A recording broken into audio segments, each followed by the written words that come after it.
하나님의 말씀 마태복음 6장 9절에서 13절까지 말씀 제가 봉독하겠습니다. 그러므로 너희는 이렇게 기도하라. 하늘에 계신 우리 아버지여, 이름이 거룩히 여김을 받으시오며 나라의 임하옵시며 뜻이 하늘에서 이룬 것 같이 땅에서도 이루어지이다. 오늘날 우리에게 일용할 양식을 주옵시고 우리가 우리에게 죄 지은 자를 사하여 준 것 같이 우리 죄를 사하여 주옵시고 우리를 시험에 들게 하지 마옵시고 다만 악에서 구하옵소서. 나라와 권세와 영광이 아버지께 영원히 있사옵나이다. 아멘. 기도하겠습니다. 하나님 아버지 감사합니다. 너희는 이렇게 기도하라 말씀하신 그 내용을 벌써 오늘까지 16주가 되었습니다. 오늘 마지막 결론적인 메시지가 우리에게 증거될 때 하나님의 뜻이 무엇인가 바로 깨닫게 하시고 그 뜻대로 살아갈 수 있는 우리 모두가 될 수 있도록 은혜를 더하여 주시옵소서. 예수 그리스도 이름으로 기도하옵나이다. 아멘. 제가 한 3년 전에 우리 주기도문에 대해서 제가 강론을 한 적이 있어요.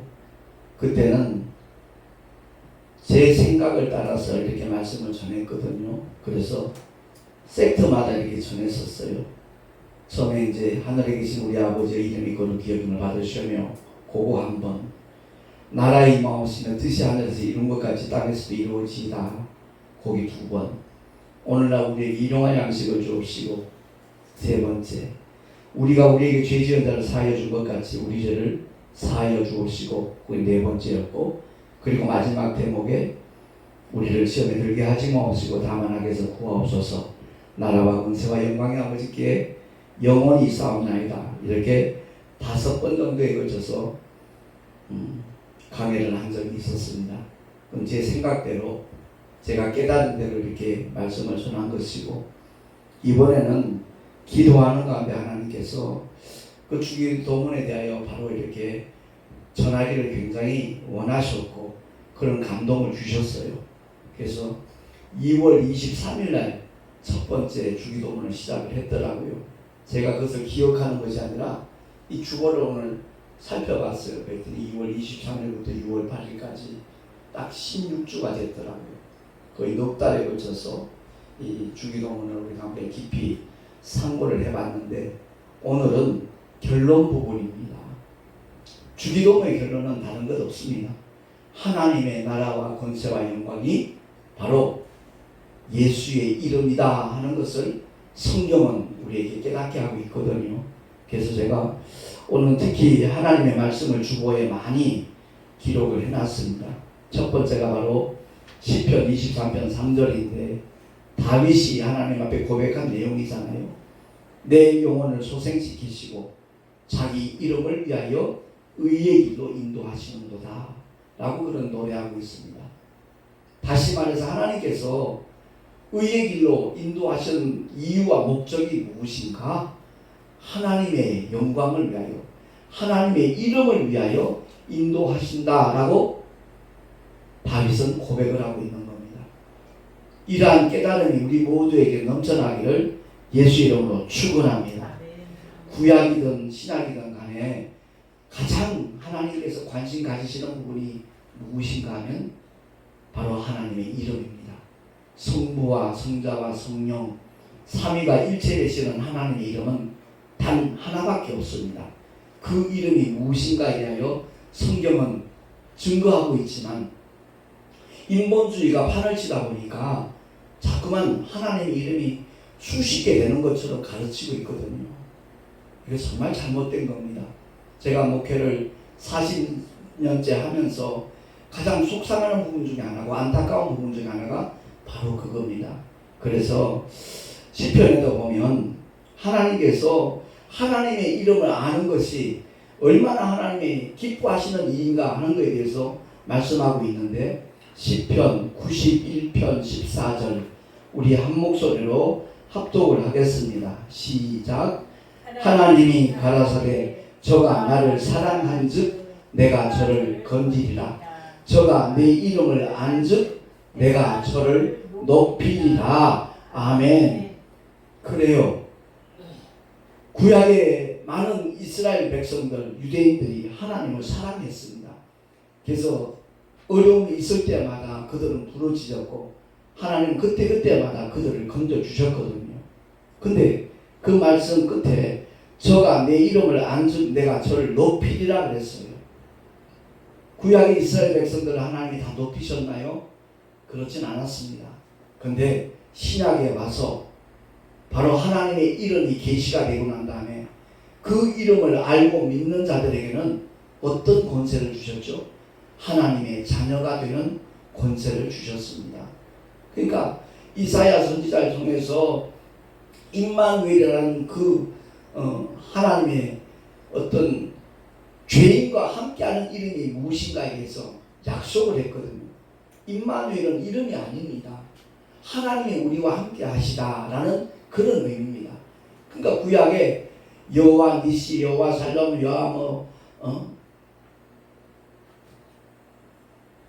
갑자기 여호와 라파 여러 별명들이 있어요. 그건 하나님의 표에 따라서 그 하나님의 사역이 어떤가에 따라서 하나님께서 이렇게 그들에게 일러준 하나님의 표거든요. 근데 그것을 자꾸만 하나님의 이름이라고 자꾸만 강조하는 분들이 워낙 많다 보니까 하나님의 이름, 아들에게 맡기신 아버지의 이름, 보혜사 성령도 그 이름으로 보내심을 받았는데 그 이름이 바로 예수 그리스도거든요. 그래서 마태복음 1장 21절에 한번 합독도 하겠습니다. 시작. 아들을 낳으리니 이름을 예수라 하라. 이는 저희 죄에서 구원할 자다. 바로 자기 백성을 저희 죄에서 구원할 자의 이름이 예수다 하는 것을 가브리엘 천사장을 통해서 일러주셨다 이 말입니다. 그래서 우리 모두가 꼭 기억해야 될 것은 구약에 분명히 말씀해요. 누구든지 주의 이름을 부르는 자는 구원을 얻으리라. 많은 선지자를 통해서 약속을 하셨는데 그 이름이 무엇인가에 대해서는 불과 2000년 전에 동정녀 마리아에 잉태된 하나님의 독생자의 이름이 무엇인가 하는 것을 고작 2000년 전에 하나님이 계시를 하셨습니다.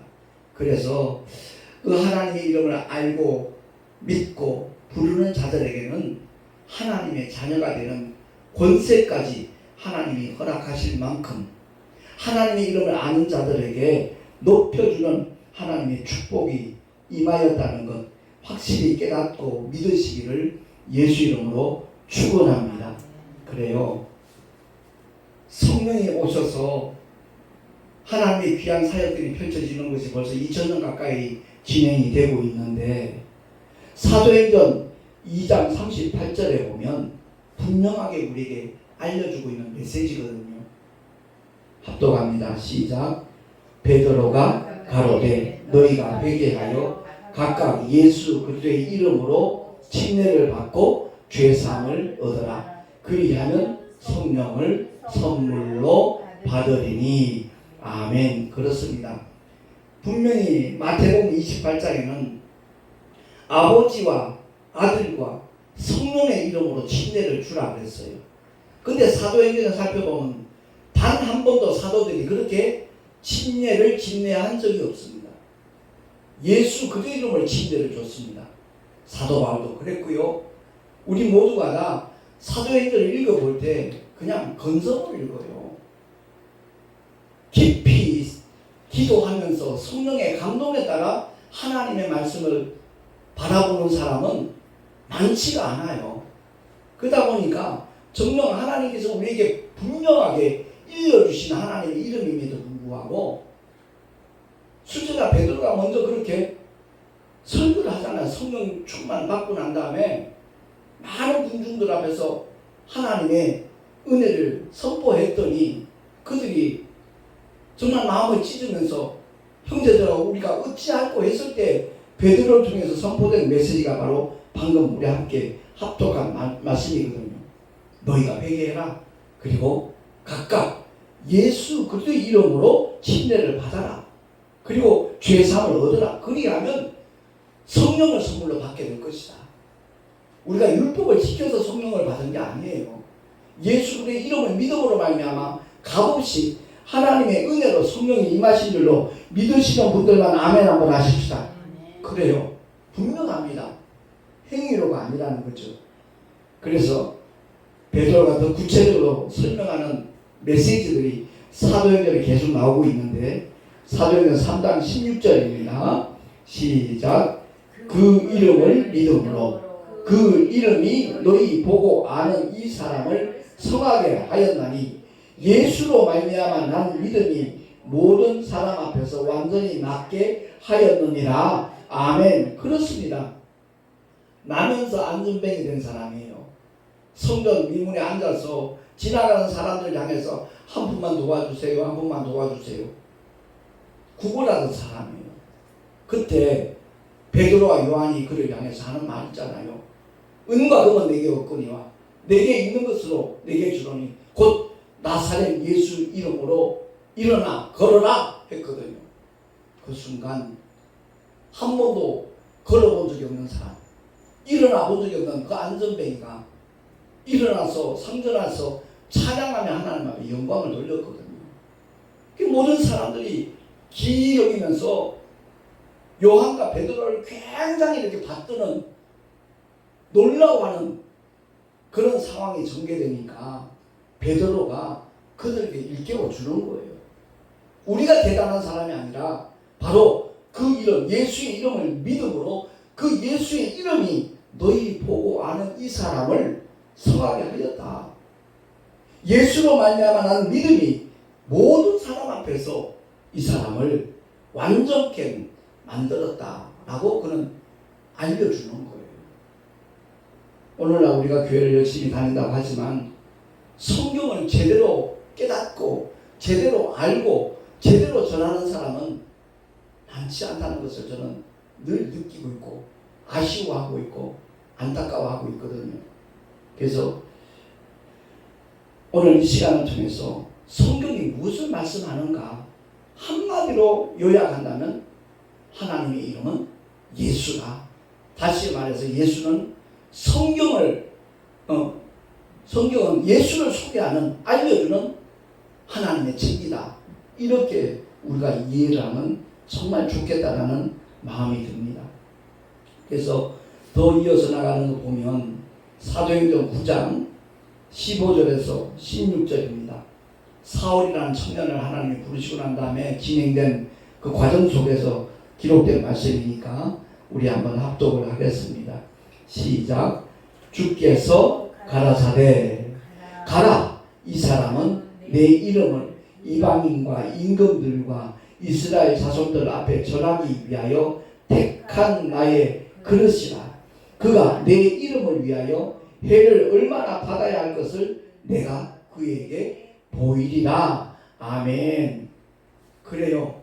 사울이라는 청년이 예수 믿는 사람들 잡아다가 옥에 가두기 위하여 대제사장의 공문을 받아서 의기양양해서 다메섹 도상에서 그만 부활하신 주님을 만남으로 말미암아 그가 꼬꾸라졌거든요. 그래서 많은 사람들이 사울을 만나기를 두려워하고 꺼려했습니다. 그때 하나님께서 읽어주신 말씀이거든요. 가라. 이 사람은 내 이름을 이방인과 임금들과 이스라엘 자손들 앞에 전하기 위하여 택한 나의 그릇이다. 하나님께서 사도 바울을 택한 이유와 목적을 분명하게 일러주고 있습니다. 그리고 내 이름을 위하여 사도 바울이 얼마나 많은 해를 받아야 될 것인가를 내가 그에게 보이리라 라고 주님이 분명히 밝혀주셨어요. 그랬기 때문에 40인의 결사 정말 각오로 사도 바울을 죽이기 위한 그런 사람들이 생겨났음에도 불구하고 사도 바울은 그것 때문에 주눅들거나 꺼려하거나 망설이거나 포기하지 않았다는 것을 우리는 명백히 알 수 있습니다. 고린도 후서를 통해서 우리에게 사도 바울이 증거하는 메시지 중에 내가 어느 한 사람 아는데 그 사람이 셋째 하늘까지 이끌림을 받았다. 그가 몸 안에 있었는지 몸 밖에 있었는지 나는 모르지만 하나님은 아시느니라 그러면서 자기 얘기를 하는 거예요. 그러니까 주님께서 사울을 택하였을 때 그 청년 사울이 사도 바울로 완전히 변화돼서 어떤 삶을 살아가야 될 것인가에 하여 하나님이 미리 그에게 다 보여주신 거예요. 가히 형용 못할 하나님의 음성과 말씀을 들었다는 거죠. 그것을 사도 바울이 이렇게 표현하잖아요. 위에서 부르신 부름의 상을 얻기 위하여 나는 표대를 향해 간다. 내가 이미 이뤘다 아니다. 그래서 예수께 잡힌 바 된 그것을 잡으려고 나는 끝까지 언제까지죠? 하나님이 그 영혼을 부르시는 그 순간까지 자기는 그 길을 걸어갈 것이다 하는 것을 그가 고백하고 선포하는 메시지거든요. 그래서 저와 여러분 교회 왜 다니는가 한번 돌아보자고요.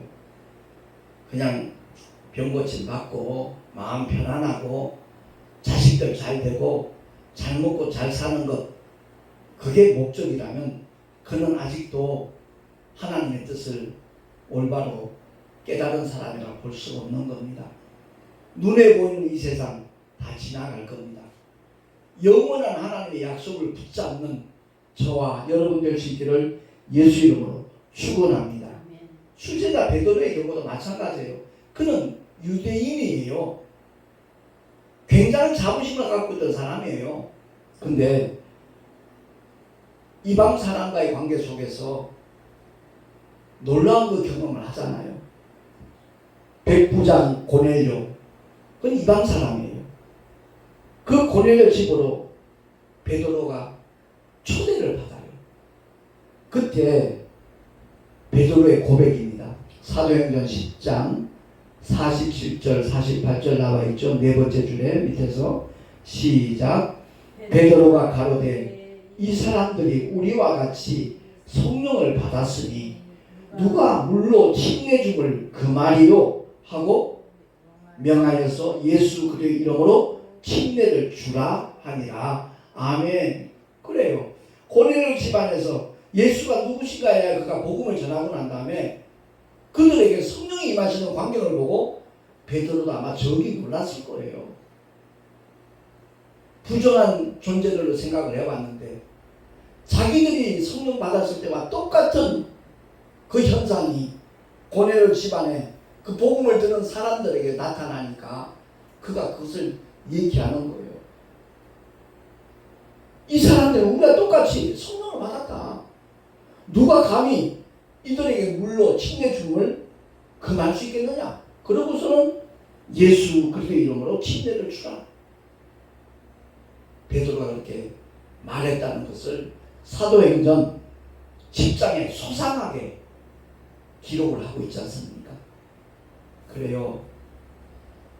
오늘날 우리가 믿음의 길을 걸어가면서 정말 하나님의 이름을 바로 알고 이 길을 걸어가는 사람과 대충 어렴풋이 알고 가는 사람들하고 그 결말은 분명히 다르다는 것을 우리는 알아야 되는 겁니다.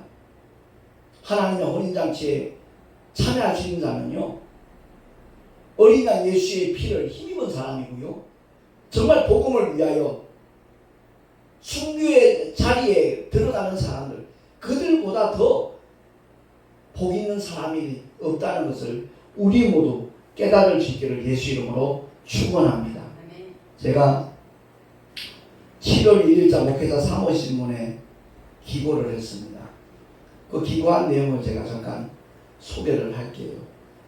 목회 40주년을 맞이하여 아제르바이잔과 레바논, 카자흐스탄, 사우디아라비아, 시베리아, 사하 민족을 내 마음에 품었고 단기 선교를 떠나기로 하였다. 위험한 곳에 왜 선교를 나가려 하느냐며 말기와는 어느 목사님에게 위험하기 때문에 대다수 성도들이 기피하고 외면하는 지역이라서 내가 그곳으로 가려고 한다라고 대답하였다. 예수께서 세상에 오신 이유와 목적을 한마디로 표현하는 말씀이 마가복음 1장 38절. 우리가 다른 가까운 마을들로 가자. 거기서도 전도하리니 내가 이를 위하여 왔노라 하셨다. 공생애를 마친 주님께서 십자가의 죽음 이후에 부활하셔서 제자들에게 분부하신 말씀은 마가복음 16장 15절이다.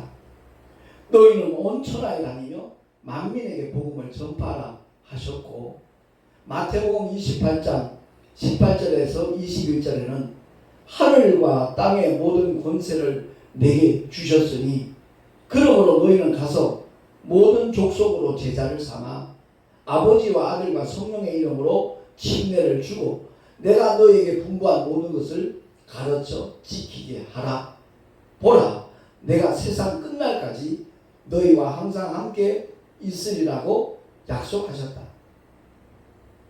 그렇기 때문에 우리와 항상 함께 하시기 위하여 오순절 날 성령 하나님께서 임하셨다. 아울러 믿는 자들이 그 사명을 제대로 감당할 수 있도록 하기 위하여 예수께서는 보혜사 성령을 보내주신 것이다. 사도행전 1장 8절에 보니까 오직 성령이 너희에게 임하시면 너희가 권능을 받고 예루살렘과 온 유대와 사마리아와 땅끝까지 이르러 내 증인이 되리라 하셨다. 그러므로 오순절에 임하신 성령께서는 복음을 전하는 자들을 통해서 지금도 변함없이 그들과 함께 일하고 계신 것이다. 그렇다면 언제까지 우리가 복음을 전파해야 주님께서 재림하시는 것일까? 아직 무엇이 부족하단 말인가? 다시 오실 예수 그리스도를 우리들은 어떤 자세로 기다려야 되는 것인지, 현대를 살아가고 있는 우리들이 깊이 상고하면서 관심을 쏟아야 될 하나님의 말씀은 다름 아닌 마태복음 24장 14절이다. 이 천국 복음이 모든 민족에게 증거되기 위하여 온 세상에 전파되리니 그제야 끝이 오리라. 바로 이 말씀이다. 그래서 나는 북위 10도에서 40도 그 40창에 속해 있는 민족들을 향하여 단기 선교의 마음을 품었었고, 2018년 초에 17일간 튀르키예로 다녀왔던 것이다. 영국 토머스 선교사 27세였는데 런던 선교회 소속으로 아내인 캐롤라인과 함께 중국으로 선교를 왔다가 샹하이에 머물고 있던 가운데 동료 선교사들이 순교당했다는 소식을 듣고 충격을 받아서 유산하게 되었고 결국 그 후유증으로 사망하였다. 엄청난 고통과 슬픔 속에서 토머스 선교사는 고심 끝에 조선 땅으로 향하였고, 오직 복음을 전하기 위해서 성경을 전해주던 가운데 박춘권에 의해서 칼에 찔려 죽었다. 그래야 토머스는 조선 땅에 순교의 제물이 되었던 것이다. 그의 부친 로버트 토머스 목사, 영국 웨일즈 회중교회 담임 목사는 아들의 비보를 듣는 날부터 세상을 떠나는 날까지 18년 동안 끊임없이 조선을 위해 기도하였다. 토마스 선교사를 죽인 박충권은 나중에 회심을 하고 평양 안문교회 집사가 되었다. 하늘에 썩어지는 미랄이 되어 토마스 선교사에 비하면 나는 45년이나 더 살았기 때문에 전혀 아쉬울 것이 없는 목사다. 복음의 빚진 자로서 어느 민족이든 가슴에 품고 그들을 위한 전도자로서 주님의 길을 끝까지 따라갈 것이다. 카자흐스탄으로 치료를 떠나는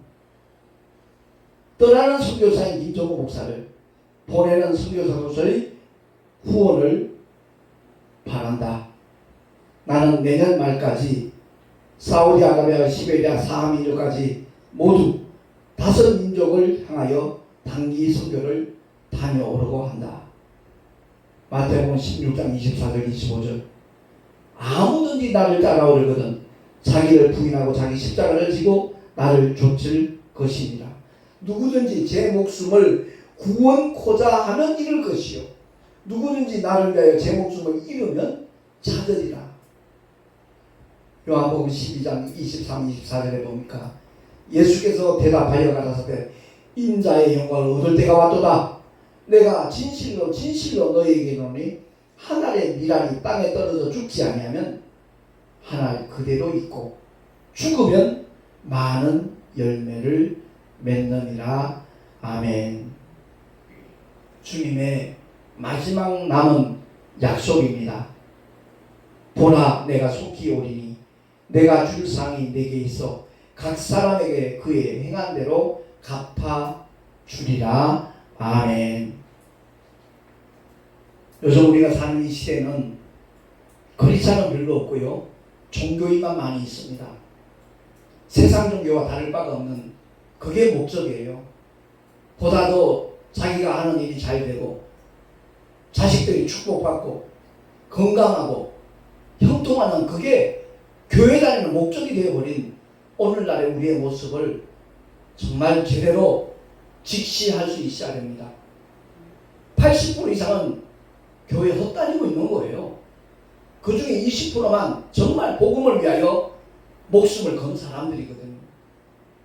보이는 이 세상이 영원할 것 같지요? 결코 그렇지 않습니다. 지금 의술이 발달하고 과학이 발달하니까 150세에 도전하는 그런 시대가 됐어요. 어떤 분은 180세까지 얼마든지 살 수 있다라고 그렇게 주장하더라고요. 그러면 180세까지 살았다 가십시다. 그게 영원합니까? 아니에요. 이 물질 세계는 눈에 보이는 이 세상은 영원하지 않아요. 과학자들의 공통된 고백이 물질 세계는 영원할 수 없다는 겁니다.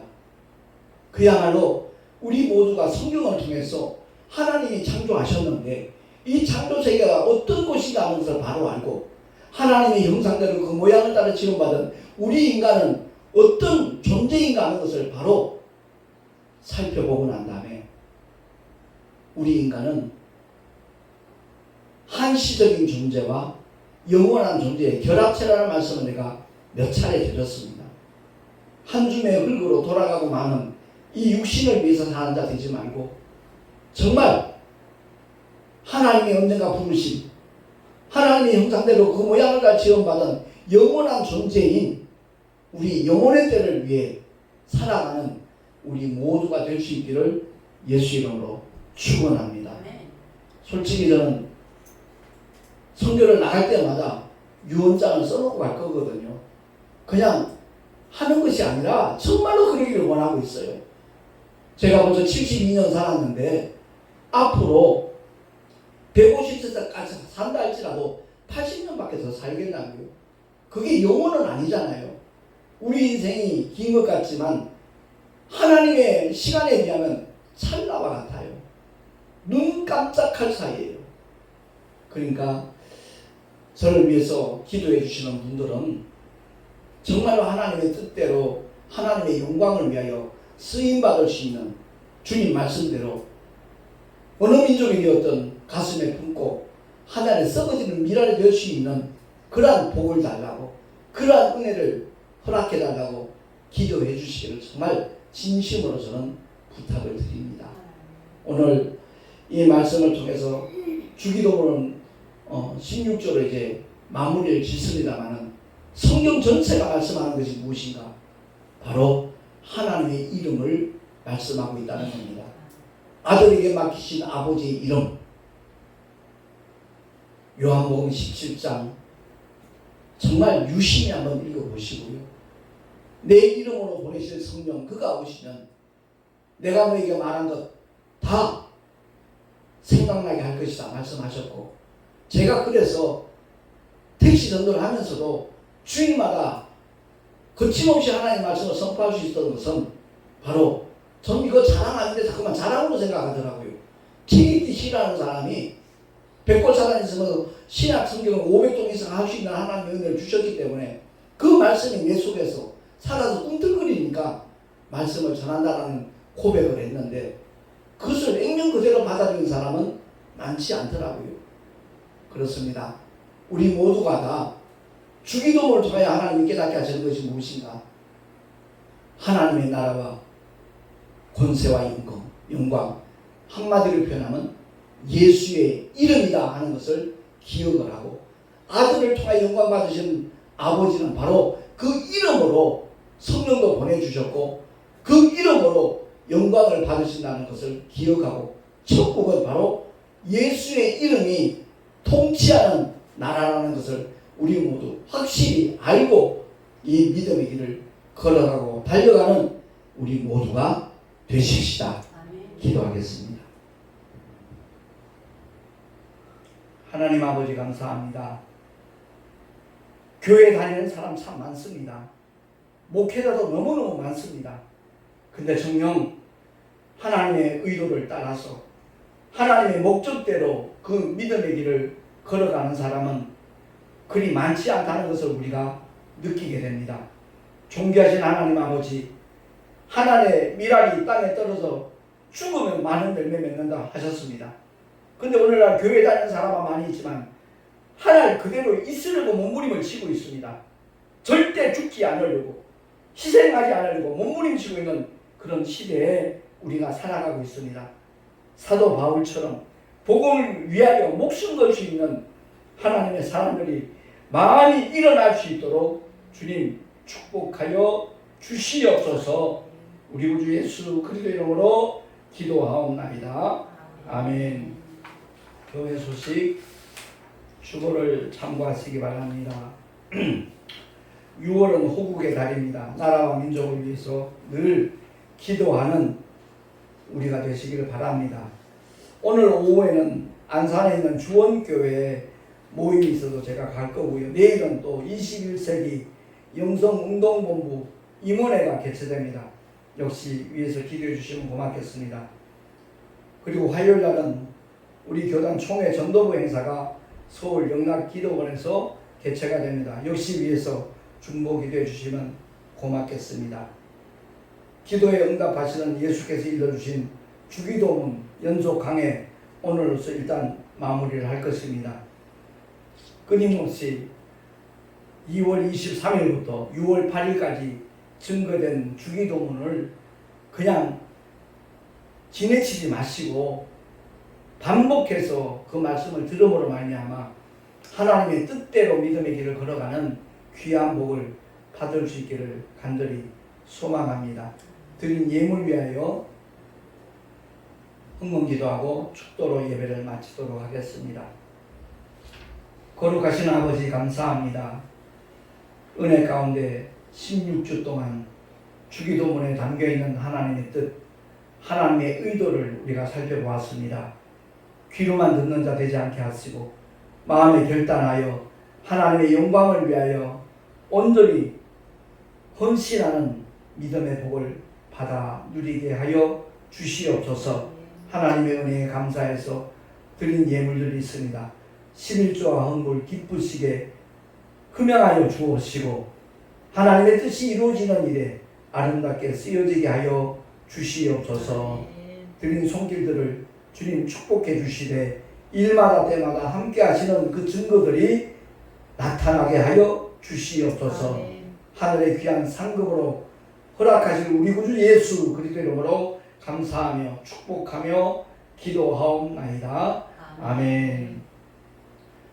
이제는 우리 주 예수 그리스도의 크신 은혜와 하나님 아버지의 영원하신 사랑하심과 보혜사 성령 하나님의 내주교통 인도하시나 축복하시니 주기도문을 통하여 하나님의 나라와 권세와 영광이 곧 예수 이름이라는 것을 깨닫고 오직 그 이름을 믿고 의지하며 자랑하며 증거하리라 결단한 하나님의 사람들 머리 위에 그 가정과 자녀들과 경외하는 모든 삶의 자리 위에 또한 주께서 피로 값주고 세우신 주님의 모든 교회들 위에 지금으로부터 영원토록 함께 있을지어다. 아멘.